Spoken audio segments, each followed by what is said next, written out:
Salut à tous. Désolé pour le bruit. On vit dans un monde où le capitalisme règne. Le capitalisme est présent et malheureusement pour les peuples pauvres, c'est la loi du plus fort. La loi du plus puissant, militairement, financièrement, économiquement, culturellement, les plus forts s'imposent, les plus faibles subissent. Même si on veut faire croire au peuple démuni qu'il y a une justice mondiale et qu'il y a des droits de l'homme, beaucoup de bêtises pareilles. Mais il n'y a que les enfants qui croient à ce genre de choses. C'est comme le Père Noël, les gens peuvent croire à tout ce qu'ils veulent. Ils peuvent croire à toutes sortes de légendes, de contes et de fables. Mais dans les faits, ce ne sont que des théories. Et personne ne suit ces théories-là. Sinon, il n'y aurait aucune guerre sur Terre. Le monde serait un monde parfait. Mais ce n'est pas le cas. Donc il est temps que les Africains grandissent un peu et soient plus matures. La France est notre mère. On ne peut pas nier une mère. Mais quand tes parents refusent de t'accorder ton indépendance véritable, il y a des moments, tu es obligé de te battre. Et nous ne sommes pas en faveur d'un conflit armé, du moins pour l'instant, parce que ce serait donner l'occasion à la France d'éliminer tous les Gabonais. Si les Gabonais un jour prennent les armes contre la France, c'est qu'ils ont décidé de disparaître. Vous comprenez, Avec toute leur technologie militaire, ce sera le carnage. Un peu quand Cortés a débarqué sur les côtes américaines et qu'il a exterminé les Indiens, les Amérindiens, sans perdre un seul soldat.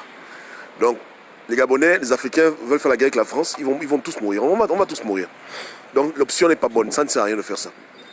On sera décimé, on va se faire tuer. Comprenons-le bien. Et le Gabon seul n'en parle même plus. Déjà, si même on se met ensemble avec le Cameroun, le Congo, le Bénin, tous les pays francophones, on dit merde à la France, même dans une guerre symétrique, une guerre armée, on est mort. Vous comprenez, non? On n'a pas les moyens de combattre militairement. Donc l'option là, il faut déjà l'oublier. Si c'est pour prendre les rues, faire des révolutions dans la rue, dans une certaine mesure, ça peut réussir. Mais il y aura trop de morts et c'est pas la peine. Ce n'est pas de bonnes options. Il n'y a que 3 méthodes, à mon avis, de combattre Mariam. 3 méthodes. 3, pas plus. Et je vais les citer ici. Et n'hésitez pas à mettre vos commentaires, on va en débattre. Donnez-moi une seconde.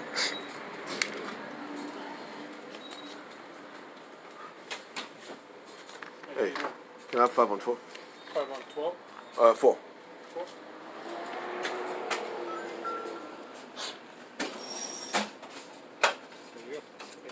Thank you. Ok. Avant toute chose, on doit comprendre que toute entreprise, toute initiative faite pour nous sortir de cet esclavage moderne que la France organise sur nos têtes, avec l'aide de nos dirigeants et de nos gouverneurs,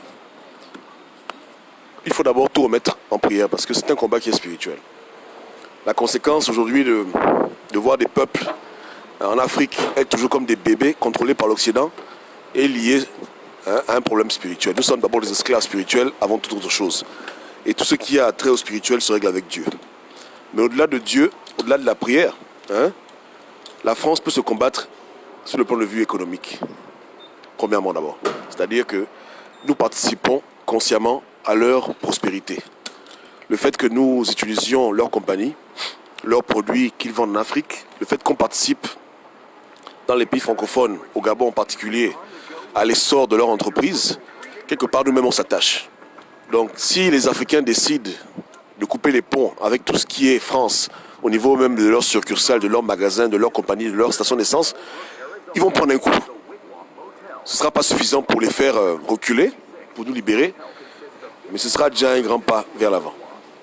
Numéro 2, la politique. La politique, on sait aussi que les Africains qui veulent émanciper l'Afrique de la France doivent infiltrer les milieux politiques français. Et non pas juste aller faire du tapage quand ils font leur partiel, mais intégrer la politique française à fond la caisse. En particulier les partis politiques qui, de manière historique, nous ont toujours fait ça dur. La droite, la gauche en marche, il faut que les Africains rentrent dedans. Il n'y a rien à faire. Parce que étant toujours extérieurs aux décisions prises par les Français africains qui sont en majorité dans les milieux politiques, on va les subir. Mais plus il y aura des Africains, des patriotes, qui auront des positions clés dans la politique française, en avant-garde, hein, pas les balayeurs de rue ou bien des gens qui sont derrière en train de nettoyer les toilettes. Je parle d'Africains qui vont se mettre dans le bain, hein, qui vont se faire élire du peuple français et qui seront dans la machine pour pouvoir la contrôler, ou du moins pour l'influencer de manière favorable. Donc on a besoin de les infiltrer. On ne peut pas gagner cette guerre contre la France si on est toujours en repli et si les Africains refusent de rentrer dans la machine politique française. Vous n'avez pas le choix. Vous voulez que l'Afrique voie clair, vous devez être aux commandes, vous devez être en avant-garde, devant, dans les tranchées, hein, intégrer les partis politiques français, participer à leur foutue élection, hein, préférablement se faire élire, faire tout pour grimper en grade dans les milieux où on décide des choses. Ne pas juste limiter à être des simples partisans de partis politiques, mais faire tout pour gravir les échelons de ces milieux, pour être des décideurs. Parce que c'est la politique française, étrangère, qui est utilisée par les compagnies pour influencer les conditions des Africains. Donc, plus on voit des Noirs, des Négros, hein, chez les communistes, chez les socialistes, chez tout ce monde-là. Bon, je ne connais pas bien la politique française, hein, mais en un mot, vous devez intégrer leur milieu en parallèle. C'est important. C'est des projets à long terme, mais à long terme, ça a un impact incroyable. Incroyable. Hein? Non seulement sur la France, mais pire, mais plus pour nous, hein, sur l'Afrique.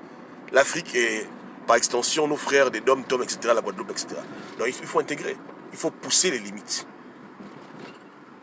Les Noirs en France sont nombreux, les Africains sont nombreux. Donc ce nombre d'Arabes et de Noirs en particulier ne peut pas être là en train de jouer sur le banc de touche et laisser la politique française mélanger le monde, mélanger la France et mélanger l'Afrique. Donc il est grand temps maintenant de prendre ça au sérieux.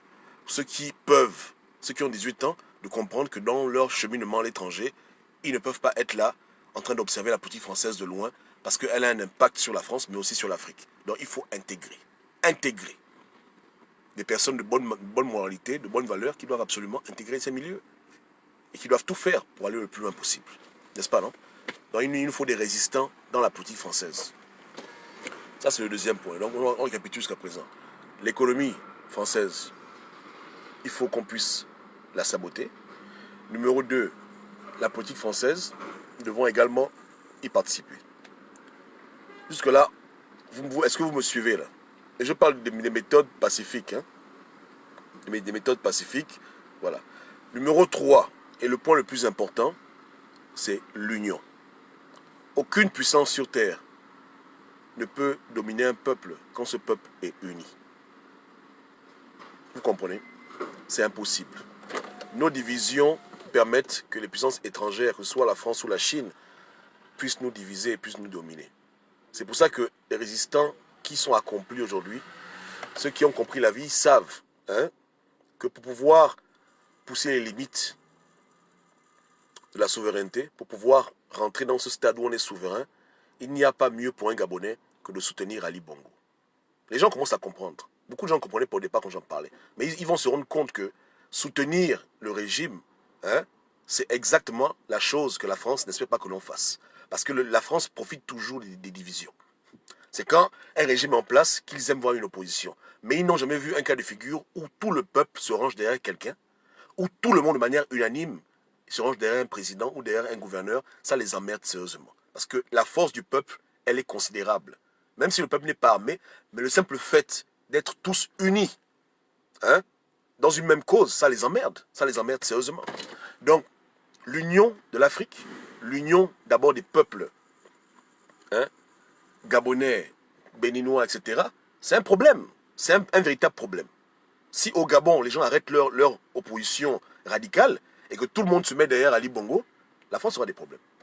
Elle aura des vrais problèmes. Parce que l'union crée des choses magnifiques. Dans l'union, on peut décider ensemble. Dans l'union, personne ne peut pas vendre quelqu'un. Donc il n'y a pas de coup d'État, il n'y a pas de rébellion, il n'y a pas d'instabilisation. Donc quand un président se lève pour dire, écoute, moi je fais telle réforme, si les Français ne trouvent personne au Gabon avec qui ils peuvent travailler pour l'emmerder, ils ont des problèmes. Aujourd'hui, par exemple, un président prend le pouvoir. Je cite un président parce que je sais que vous n'avez pas dit Bongo. Mais bon, bref, un président au pouvoir, il dit, bon voilà, mon peuple souffre depuis des années à cause des contrats qui n'ont pas de sens. Il décide de changer les contrats pour que le peuple soit favorisé. Mais à la seconde où il décide de se mettre debout contre la France et contre les puissances étrangères pour le bien des Africains, mais ces derniers ne vont pas attendre bêtement que leur gain diminue. Ils vont chercher dans les populations qui ne l'aiment pas, ils vont créer des faux opposants, ils vont leur donner des armes et pour dire aller en guerre. Et ça, ils l'ont fait au Congo-Brazzaville.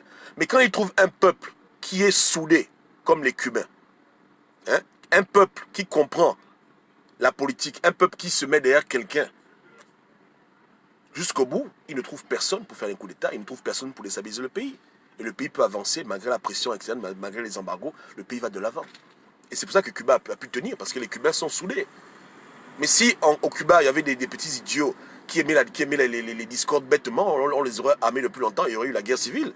Et il y a longtemps, ce pays est détruit, ravagé par les Cubains eux-mêmes, au profit des Occidentaux.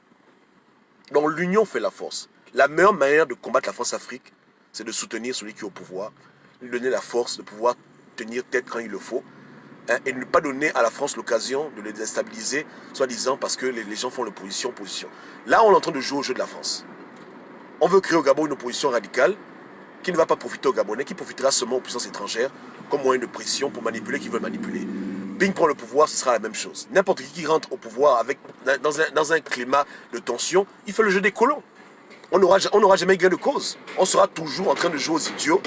Hein, et quand l'équipe A ne veut plus respecter les contrats, on la remplace par l'équipe B. Quand l'équipe B joue aux imbéciles, on la remplace par l'équipe C. Et il y aura toujours un Gabonais debout pour faire la guerre à un autre Gabonais au nom de la politique, parti parta. Mais dans le fond, on sera toujours des esclaves. Donc nous devons arrêter d'encourager le diviser pour mieux régner. Le diviser pour mieux régner, c'est l'arme absolue de la France. L'arme absolue des puissances coloniales, c'est le diviser pour mieux régner. Il faut le comprendre. Il faut le comprendre. Il faut transcender les défauts des uns et des autres pour voir ça et dire qu'on ne veut plus jouer à ce jeu. On ne veut plus jouer à ce jeu pour être là, prêt à foutre le bordel dans notre pays au nom de la politique. Et derrière, c'est les Français qui profitent le plus. En tout cas, une guerre civile au Gabon, la France n'a pas à s'inquiéter, elle n'a rien à foutre. Elle gagne dans tous les sens, puisqu'aujourd'hui, tout le monde a ses pieds. Il faut comprendre ça. Dans le soutien stratégique à un homme d'État, un dictateur, si vous voulez, mais ça emmerde les Français. Ça les emmerde sérieusement. Eux-mêmes, ils ont voulu que les choses soient ainsi. Ils planifient la politique pour que jamais les populations aiment leur leader. Qu'il y ait toujours la cacophonie, de la haine. C'est fait exprès. C'est fait exprès pour nous mettre dans cette position où on est toujours en conflit. Avec ça, ils deviennent des grands maîtres chanteurs. Et puis c'est tout. Mais quand nous, on arrête de jouer à leur jeu, quand on arrête de jouer à ce jeu diabolique, ils sont à terre. Et on prend les commandes de notre destinée. Voilà comment il faut voir les choses. Ouais, non? Donc je récapitule, l'économie, ils sont quand même chez nous, leurs compagnies sont dans nos pays, et c'est nous-mêmes qui participons à leur prospérité en étant des grands consommateurs de leurs produits. On les encourage à nous voler plus, parce qu'on aime tellement les croissants, on aime tellement Air France, donc on les encourage à nous abuser. Hein? Les Gabonais prennent plaisir à aller dans des stations d'essence Total, bon c'est tout ça la France, on les encourage. Et si on prend le contrôle de notre économie, et on se favorise nous plus que eux, ils auront des problèmes, et ils pourront reculer. Leur politique étrangère est faite par leur politique intérieure. Donc plus les Africains rentrent dans les partis politiques français et petit à petit prennent les commandes de la politique française, automatiquement la politique étrangère va être influencée et on pourra, depuis l'étranger, favoriser nos États pour qu'ils puissent avoir plus de liberté et même, si possible, même plus de souveraineté. Et numéro 3, si on arrête d'encourager le diviser pour mieux régner, on les sabote. On les sabote. Vous comprenez? On les sabote. Aujourd'hui, ils espèrent que nous soyons radicalisés envers le régime Bongo, envers le régime d'Ali Bongo. Ils n'espèrent pas que nous puissions nous allier, nous rallier, faire la paix, arranger. Ça les arrange pas. Ce qu'ils veulent, c'est encourager les divisions, encourager les tensions, parce que pour eux, c'est un moyen de pression sur quiconque prend le pouvoir.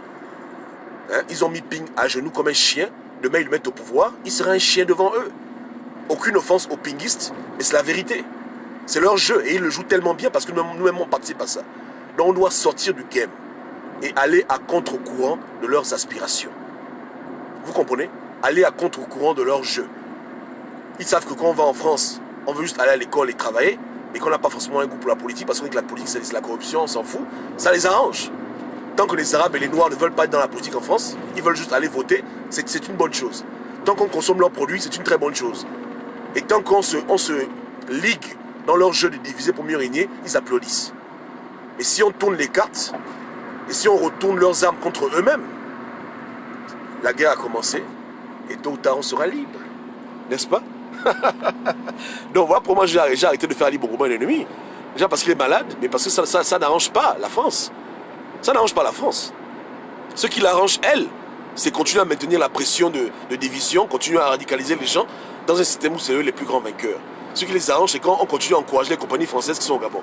Ce qui les arrange, c'est quand on ne veut pas prendre part à la politique des pays étrangers, on veut rester en arrière-plan en pensant que, étant juste des votants, on pourrait influencer la politique étrangère. Donc voici des choses sur lesquelles ils comptent sur nous, et quand on les fait, c'est eux qui gagnent. Ok? Donc voilà comment combattre la France sans faire la guerre. Prendre part à la politique, hein, décider de ne plus consommer français et d'encourager la consommation locale. Donc en un mot, saboter leur économie locale.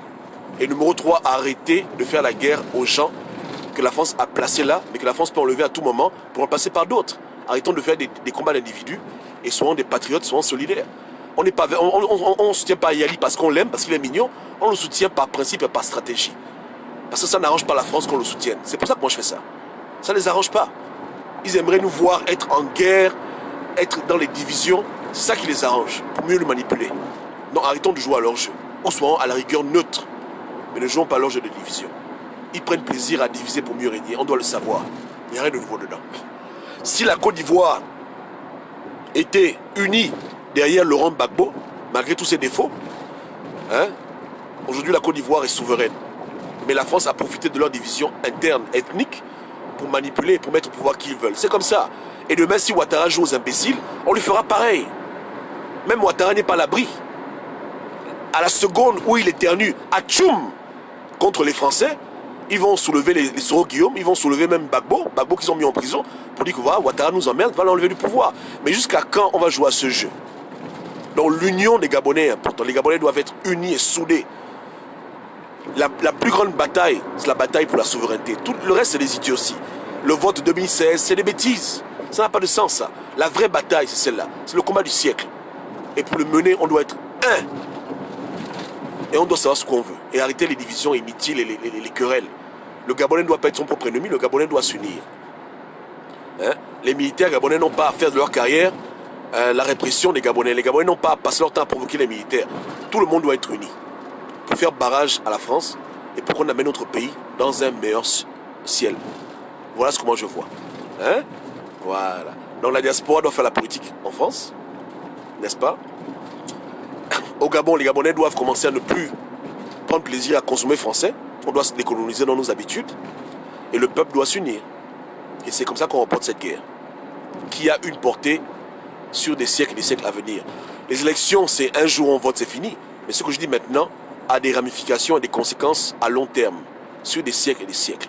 C'est le combat qui émancipe tes enfants, les enfants de tes enfants, les enfants des enfants de tes enfants. C'est le vrai combat. C'est le véritable combat. Donc il faut investir là où ça paye. Pas pour des victoires éphémères où les gens se font manipuler. Ping prend le pouvoir. S'il n'a pas le soutien de tous les Gabonais et qu'il commence à faire des réformes qui arrangent les Gabonais, il aura son coup d'État. Il aura sa guerre civile que la France elle-même va organiser. Donc, comment on fait pour unir un peuple? Il faut qu'on se parle. Il faut qu'on arrange. Hein? Émergents, opposants, il faut que ça cesse. À la fin, tous sont des Gabonais. On doit arranger. Ensemble. Pour ne pas faire le lit aux étrangers qui profitent de nos divisions pour mieux nous contrôler. Donc la balle est dans votre camp. Voilà ce que je vous donne comme information. Après, chacun fait comme il veut. N'est-ce pas? Yeke. Ok. Donc débattons à l'écrit. Hein? C'était mon petit exposé, puis voilà. Désolé, je n'ai pas vu vos commentaires. Hein? Voilà. Okay. N'est-ce pas? Voilà. Donc, lisez l'histoire d'Afrique. Observez-vous, mais vous verrez que c'est comme ça que ça se passe. Il n'y a rien à faire. C'est ce qu'ils ont fait au Venezuela. C'est ce qu'ils ont fait en Ukraine. C'est toujours comme ça. Ils ne peuvent pas envoyer une armée mater les populations. Il leur faut toujours des gens avec qui ils travaillent pour emmerder celui qui les emmerde. C'est tout. Tu es leur ami lundi. Mardi, tu te comportes mal. Ils vont passer par tes propres frères pour te faire la guerre. C'est comme ça.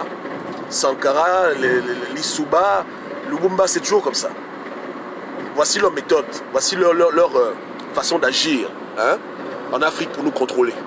C'est nous retourner les uns vers les autres. Et on doit arrêter de faire ça. On doit cesser de faire ça. Si la France veut enlever Ali Bongo, parce qu'elle estime qu'Ali Bongo gère mal le Gabon, je suis d'accord. Mais si elle veut enlever Ali Bongo, parce qu'Ali Bongo n'est plus conciliant à leur demande et qu'elle veut mettre au pouvoir un nègre de maison, je dis non. Donc il faut bien comprendre les motivations qui motivent ces gens-là. Dans l'absolu, on n'est pas contre qu'Ali Bongo quitte le pouvoir, mais on est contre qu'il quitte le pouvoir pour encourager les Français à nous manipuler. On dit non. Est-ce que leur souci, c'est de voir des routes? Non. Est-ce que leur souci, c'est des hôpitaux? Est-ce qu'ils en veulent à Ali Bongo parce qu'Ali Bongo gère mal le Gabon, parce que les Gabonais souffrent? Non. Donc s'ils l'en veulent, lui, parce qu'ils ne leur donnent pas leur gain, nous, on n'est pas d'accord. Et avec eux, il n'y a que l'intérêt. Ils n'ont aucun amour envers nous. Ils ont vu Omar Bongo régner pendant 42 ans. Ils s'en foutaient. Ils s'en foutaient. Ils venaient au Gabon, ils voyaient les routes mal construites. Omar Bongo voyait l'argent. Ce n'était pas leur problème. Il n'avait pas un souci que les Gabonais souffrent, on doit les aider. Leur souci, c'est est-ce que celui qui est au pouvoir, c'est nos intérêts? Oui ou non? Si la réponse est oui, il reste là, même s'il abuse les gens. Si la réponse est non, on doit l'enlever. Et après, ils viennent nous faire croire qu'ils viennent nous libérer. On vient vous libérer, on vient vous sauver. Non, c'est des bandits. Non, arrêtons de jouer à ce jeu avec eux. Arrêtons de jouer à ce jeu. Ils ne pensent qu'à l'argent. Donc, nous aussi, on va commencer à être malins et ne plus faire ça. Voilà pourquoi je dis aux Gabonais que priez pour Ali Bongo, soutenez-le. Voilà. On ne joue plus au jeu, on ne joue plus à ce jeu que la France veut nous imposer, un jeu de division inutile, on n'est pas dedans. On va prier pour Ali, on est là, papa. Papa, parce qu'on a des convictions émergentes, PDG. Moi, je ne suis pas PDGiste, moi. Mais je comprends le game et je refuse d'encourager le game. Je refuse d'encourager ce climat de tension. Je refuse de préparer une guerre civile dans mon pays. Je refuse de jouer au jeu des Français. Voilà pourquoi je dis qu'on est avec Ali jusqu'au bout. On prie pour lui. Ah mais voilà. Et je dis à mes frangins qui sont en France, rentrez dans la politique française. Hein? Allez vous inscrire dans les partis politiques, prenez part aux partiels, aux primaires, essayez d'être dans le parti, montez les grades pour contrôler ces choses-là de l'intérieur. Voilà. Et au Gabon, arrêtez de consommer français.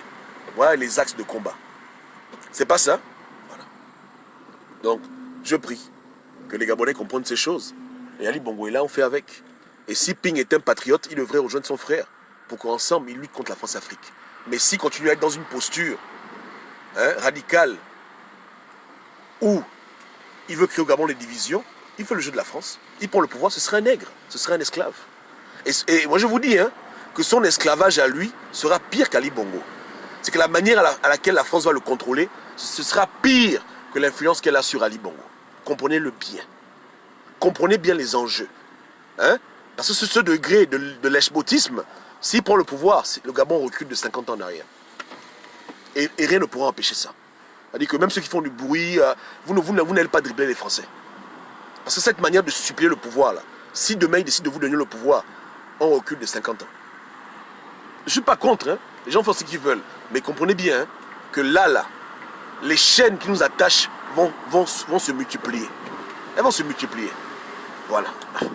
Mais si au pays, les opposants et les émergents s'entendent comme des vrais bantous et qu'ils se mettent ensemble dans un bloc, Ali Bongo s'en va, quelqu'un d'autre le remplace, mais on est ensemble, on est tous soudés. Il n'y a plus que non, beaucoup de partis politiques, les idioties. Les Gabonais deviennent des vrais patriotes, tous autour de quelqu'un. Là, la France aura des problèmes. On pourra faire nos réformes sans se soucier que demain, un Gabonais va prendre des armes pour faire un coup d'État. Parce que les Gabonais sont soudés, ils sont unis. Ils vont faire ça comment? Ils vont faire ça comment? Donc, quand on joue aux échecs, c'est comme ça. Aujourd'hui, je le redis encore. Aujourd'hui, pour la souveraineté du Gabon, soutenir Ali Bongo, c'est la meilleure chose que vous puissiez faire. Pour mettre en échec la France. Ça paraît fou, ça paraît bizarre, mais c'est la vérité. On s'est assis, on a prié, on a médité. Voici la doc. C'est la chose la plus efficace que vous puissiez faire aujourd'hui, c'est de vous aligner dans une posture non radicale et dire qu'on n'est pas dedans. On n'est pas prêt à prendre les armes pour une affaire de politique. Ali Bongo au pouvoir, on va travailler avec lui, on avance, on roule. Et on veut que tout le monde le soutienne, même les opposants. Là, la France est emmerdée. Et quand il quitte le pouvoir, on s'arrange à ce que quelqu'un qui prenne le pouvoir continue à aller de l'avant pour le peuple gabonais, l'intérêt du peuple gabonais. Voilà. Il est malade, il lui reste peut-être 2 ans à vivre, 3 ans à vivre, je ne sais pas. Mais pour l'instant, on se gère. Et on arrête le radicalisme, on arrête de dire qu'on va brûler le Gabon, on va prendre les rues pour faire quoi? Pour faire le lit à la France? Non. On se comprend, non? C'est comme ça. C'est pas yéké, émergent, opposant, tout le monde ensemble pour le Gabon, la France, elle est obligée de reculer. Elle est obligée de plier le genou. Elle ne peut pas. Quand le peuple est soudé, en rang serré, dans la même cause commune, ils ne peuvent pas, ils ne peuvent que reculer. Voici le chemin. Voilà. Tout le reste n'est que problème, mort inutile, catastrophe inutile. Tout le reste ne nous édifie pas. On fait le jeu des Occidentaux, on ne va nulle part. Donc faites comme les Vénézuéliens, hein? Faites comme ces gens-là, qui autour de Chavez se sont mis autour de lui et qui ont empêché que les Américains l'enlèvent du pouvoir. Parce qu'ils étaient autour de leur leader et c'était un corrompu. Mais malgré sa corruption, ils ont vu au-delà de la corruption l'intérêt supérieur de la nation. Ils ont compris qu'on ne peut pas se limiter à des petits problèmes, on doit voir plus loin dans le combat que l'on mène. On doit surpasser, on doit élever le niveau. Comme les frères de Cuba. Castro, sanitateur, il mettait les gens en prison. Il les tuait, non? Mais ça empêchait les Cubains de comprendre qu'il fallait derrière leur leader pour empêcher que les Américains les emmerdent. Ils ont dit qu'il est préférable pour nous d'avoir un Castro que d'être les bordels de l'Amérique. Ils ont fait un choix. Et moi, j'ai fait le foutu choix. Hein? On doit œuvrer pour la souveraineté, on ne doit pas œuvrer pour plus de colonisation du Gabon. On doit faire tout pour que chaque jour les Gabonais accèdent à leur souveraineté. Et le prix à payer le voici. Mais c'est préférable que de faire ça que de repartir en arrière et d'être les bébés de la France sans bénéfice. Avec des présidents complètement marionnettes qui doivent tout à la France et qui sont obligés de faire le jeu des colons. Après, ils ne pourront pas nous expliquer pourquoi il n'y a pas les routes, pourquoi il n'y a pas les ponts. Parce qu'il faut donner à la France son gain. C'est ridicule. Hein? Œuvrons pour la souveraineté, œuvrons pour libérer ce pays. Et voici le chemin de la libération sans faire la guerre. Il n'y a pas d'autre chemin. Il n'y a pas d'autre chemin. Pour l'instant. On prie et on réfléchit. N'est-ce pas, non? Donc c'est stratégique. Hein? C'est pas dans les émotions, c'est stratégique. Comprenez-moi bien. Et Ali Bongo est déjà partant. Faisons tout pour qu'à son départ, nous ne reculions pas, mais que nous puissions avancer. C'est tout. C'est ce qui est important. Pour les générations futures, faisons les choses correctement. Arrêtons de diviser pour mieux régner. Arrêtons de consommer français. Et prenons part à la politique étrangère. On doit rentrer dans les partis politiques à l'étranger pour influencer les choses en Afrique. Et si possible aussi, essayer d'être dans les conseils d'administration des grandes compagnies qui décident, compagnies pétrolières, etc. etc. Hein, c'est important. Donc on doit être dans le game, mais faire le game différemment. N'est-ce pas? À l'époque de l'esclavage, les esclaves qui avaient compris qu'ils ne pouvaient pas se détester les uns les autres à cause de leur position que le blanc avait décidé. Parce que c'est le blanc hein, qui décidait qui avait le fouet et qui n'avait pas le fouet. Vous êtes là, un groupe de 10 esclaves. Le blanc, il vient, monsieur Dupont, il vient, il dit bon, François, oui patron, prends le fouet là, aujourd'hui tu deviens mon nouveau fouetteur. Donc François prend le fouet et il fouette ses frères. N'est-ce pas, non? Et tellement il est fouette que les frères commencent à détester François. Mais est-ce que c'est sa faute? Si François refuse de fouetter les frères, lui-même aussi on va le fouetter. Tu dis patron, je refuse de fouetter. Ok, bon François, tu es un petit con toi. Allez Luc, fouette François. Tue le même. Voilà comment les Français se comportent. C'est des petits connards. C'est des petits chiens. Votre haine envers Ali Bongo est injustifiée parce que vous ne comprenez pas le game. Hein? Mais maintenant, quand les esclaves ont compris que bon, il ne sert à rien de détester le pauvre Luc ou le pauvre François. À la fin, ils ne font que leur travail. Le blanc a désigné. Ce n'est pas le vote qui désigne, c'est le blanc qui décide. Il décide qui a le fouet. Bon, qu'est-ce qu'on fait maintenant? On s'entend avec François et Luc, on dit les gars. On dit ouais, bon, on sait que le patron vous envoie toujours nous fouetter, non? Oui. Mais quand il va vous demander de nous fouetter là, fouettez-nous, hein. Mais faites semblant. Et nous aussi, en parallèle, on va aussi crier. Donc on vous tapez là, nous on va crier ah ah comme ça le colon lui pense que vous nous fouettez alors que vous ne nous fouettez pas. Vous êtes d'accord? Oh oui d'accord, on est d'accord. On fait la comédie, on fait équipe. Voilà comment les esclaves intelligents se comportaient. Vous ne savez pas ça? Que quand le colon voulait punir un esclave qui était trop rebelle, il demande à un esclave écoute tapez-le et lui va dormir. Tout ce qu'il va entendre c'est seulement les bruits, les bruits du fouet. Bah bah. Là, il est content, il dit ouais, c'est bien, tapez-les. Mais est-ce qu'on est obligé de. Mais le frangin qui a le fouet, il peut fouetter le bois. Et toi, si tu fais semblant, tu cries. Tu dis ouais, ah non. Là, le blanc est content, ouais, bon travail. Il vient le matin, il voit, ouais, bon travail. Écoutez, jouons le game différemment. Arrêtons avec les émotions, jouons le game différemment. Les Français sont diaboliques. La France, c'est ma mère. Parce que je parle français. C'est la vieille. Dans l'absolu, on les aime bien, mais ils sont très diaboliques. Arrêtons de jouer à leur jeu. Et jouons au jeu différemment. Faisons le game d'une autre manière. Il faut cesser ça. Vous comprenez, hein? Tu ne peux pas en vouloir à ton frère esclave parce qu'il était esclave avec le fouet. Il n'a pas créé le foutu fouet, il n'a pas créé l'esclavage. Il n'y a pas un Gabonais qui a créé la France-Afrique. Il n'y a pas un Noir qui a créé ça. Les gens sont nés dans un système, d'autres à des places privilégiées, d'oppression, d'autres à des places d'oppressés. Mais c'est pas nous-mêmes qui avons distribué les cartes. Même moi qui vous parle, j'aurais pu être un Bongo. J'aurais pu être dans la famille Bongo. Ou bien être dans les familles qui dirigent le Gabon. Et j'aurais été en train de vous oppresser, pas parce que je vais vous oppresser, mais parce que c'est mon travail.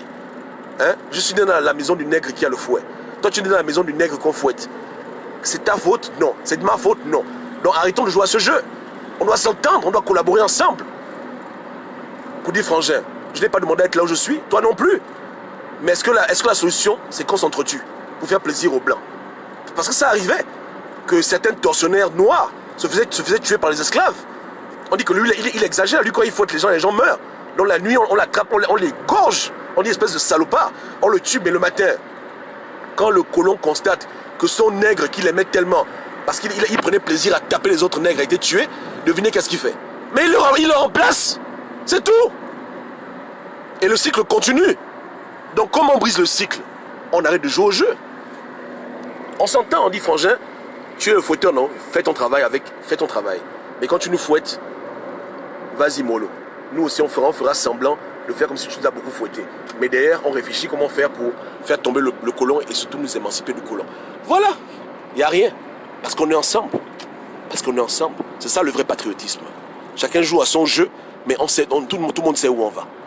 Parce que tout le monde a besoin de tout le monde. N'est-ce pas, non? C'est pas ça. Les Gabonais prennent les rues. Parce qu'ils en ont marre. Il n'y a pas l'argent, il n'y a pas les salaires. La France appelle pour dire que bon, toi Ping là, ou bien quiconque, allez, répression, on veut des morts. Il n'y a pas de problème. Hein? On fait la comédie. Les militaires viennent dans les rues avec des fusils chargés à blanc, ils tirent. Hein? Nos médecins font semblant de faire des fausses blessures, on fait des fausses photos. On appelle la France pour dire que la France, il y a eu 50 morts. Elle est contente, mais il n'y a eu aucun mort. On roule, papa. Jusqu'au jour où on trouve une solution pour les faire ça dur. Que les nègres arrêtent de se faire la guerre. Les nègres doivent être en collaboration maintenant étroite. On doit renverser la vapeur. Le temps est venu de notre liberté. Et la liberté, il faut la faire de manière intelligente. On est capable de pouvoir aussi jouer le game à ce niveau. Parce que nous ne sommes pas limités par nos émotions. Moi, je n'aime pas les gens émotionnels. C'est plus le temps des émotions maintenant. C'est le temps d'être froid.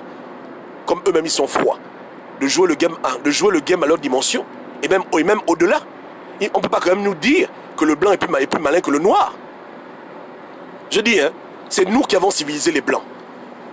C'est nous qui les avons introduits à l'écriture, hein, à l'architecture, aux mathématiques. Ils ne peuvent pas quand même nous dribbler toute notre vie. Parce que nous, les noirs, on est souvent dans les émotions. Je vais prier pour Yali, je prie encore plus pour lui. Il n'y a pas d'émotion ici. On sait ce qu'on veut. Donc jouons au game à un niveau supérieur. N'est-ce pas, non? Arrêtons de jouer à leur jeu de nègres de maison et de nègres des champs, où c'est eux qui tirent les ficelles. Ça suffit maintenant. Moi, je pense que ça suffit. On a un cerveau comme tout le monde, on peut aussi réfléchir. On est capable de faire preuve de finesse et de tact. Nous ne sommes pas des chiens, des panthères dans la forêt vierge. Hein? Ou bien, on parle, non? Alors, il y a quoi dedans? Avec l'aide de Dieu, qu'est-ce qu'il y a dedans? Ok, que Dieu nous aide. Mais voici le chemin que je trace. Et c'est dedans que je pense qu'on doit investir. Tout le reste, pour moi, n'est qu'idiotie. Et c'est des choses que les gens ont fait qui ça je m'ai payé. Ça, je m'ai payé. Ok? Alors voici la résistance qu'on doit établir pour accéder à la souveraineté sans faire la guerre. Parce qu'on n'a pas les moyens de faire la guerre. Et moi-même, je n'aime plus la guerre. Les gens meurent plus, c'est pas la peine. Je me vois mal tuer un militaire français, il m'a rien fait. Lui aussi, quelque part, il est esclave. Macron est en France, il va envoyer les militaires au Gabon venir tuer les Gabonais. Pourquoi on va tuer des petits blancs qui ne nous ont rien fait? C'est ridicule. Donc on doit combattre différemment. Hein? Parce que nous ne sommes pas nos propres ennemis. Même les Français même sont des esclaves en France. Donc c'est pas nos ennemis. Avec eux, on doit aussi collaborer. Et leur faire comprendre que quand la France vous envoie tuer des Africains, refusez. Parce que l'Africain, c'est votre frère, votre cousin. Les problèmes, c'est les hommes politiques et les dirigeants des compagnies. Voilà nos véritables problèmes. Donc les exécutants doivent commencer à dire non à de telles pratiques. Mais bon, c'est long. Hein? Que Dieu nous garde. Yeke. Ah, ok. Ciao, on est ensemble.